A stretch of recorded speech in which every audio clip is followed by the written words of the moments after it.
I have a free Procreate worksheet for you today where we're going to learn how to write April 3 different ways. So you can download everything you need to follow along, including the custom calligraphy brush, by just going to the link below this video. So go ahead and pause the video now, download the files, and meet me back here. You're all set up? Let's take a look. So to start, I'll first show you how the workbook is laid out. Open your layers panel here by using the two little square icon in the top right, and you'll see that if we turn off this first layer called page 1, it will reveal the layers underneath. Now page 2 is here. This is the first version of the word we're going to practice. So you can see right here above this page 2 layer, there's a blank layer called right here page 2. This was made especially so you don't write on the guide and you can reuse it again and again. So always look for that little hand icon and you know that's the one that you want to use for your practice sessions. And you can tell when your layer is active because it'll show in blue.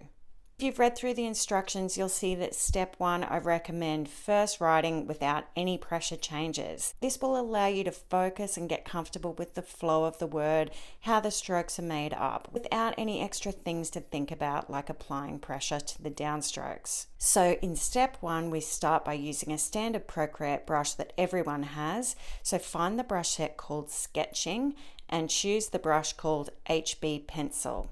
So this first version shows you the different strokes that make up the letter. If you start at the numbers, you'll see the different strokes and the arrows will tell you the direction that they're made. So our first stroke here starts at number 1, and then the second stroke here starts at number 2. Just follow the guide stroke until the directional arrows stop, and you know that that's then where the stroke finishes.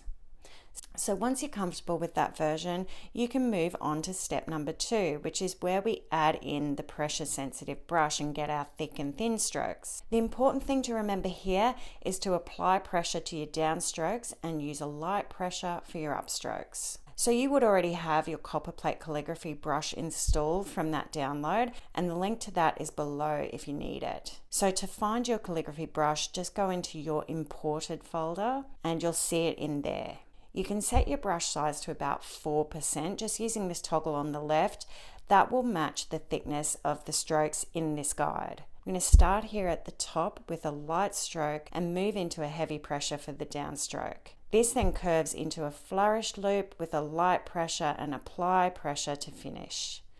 The second stroke of the A along the right hand side here moves into a heavy pressure and then lighten up as we follow it around.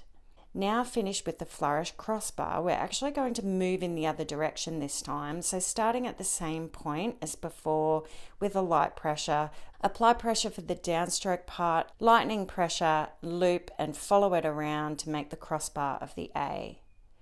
Now for the P, we're going to start here with a light pressure, move into a heavy pressure, follow it around, lighten your stroke as you loop over that downstroke.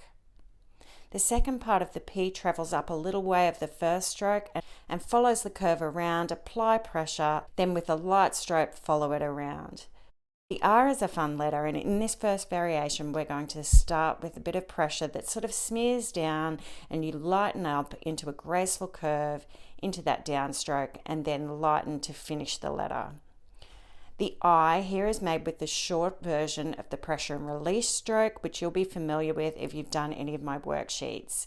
It might surprise you with the L here because it can be made with 2 different strokes. So we're going to start at the top with a light pressure, move into a heavy pressure to create the downstroke, making sure to stay to that 55-degree angle. Then you're going to come back up and start at the same place and move the other way to complete the loop and the flourish. Oh, and I forgot to dot the I, so I'll just do that now. So this is the second variation of the word April, and we've got another really beautiful flourished A to start, and the flourish of the P comes into the center of the word and the L moving into the center as well, so it's nicely balanced. And it has the same examples, step 1, 2 and 3 to follow along, and don't forget to write on that special blank layer above each of your instruction pages. And then for number 3, we've got another variation of the A, which is quite elaborate and elegant. The P is showing off with that beautiful flourish below the word, and another way to give the L an extra loop that flows into the center. So you've got another variation there. So there's your 3 variations on writing April. I hope you enjoyed this free worksheet for Procreate and it gave you some inspiration of how you can mix and combine different variations of letters to really get some balanced layouts. So have fun practicing and I'll see you soon.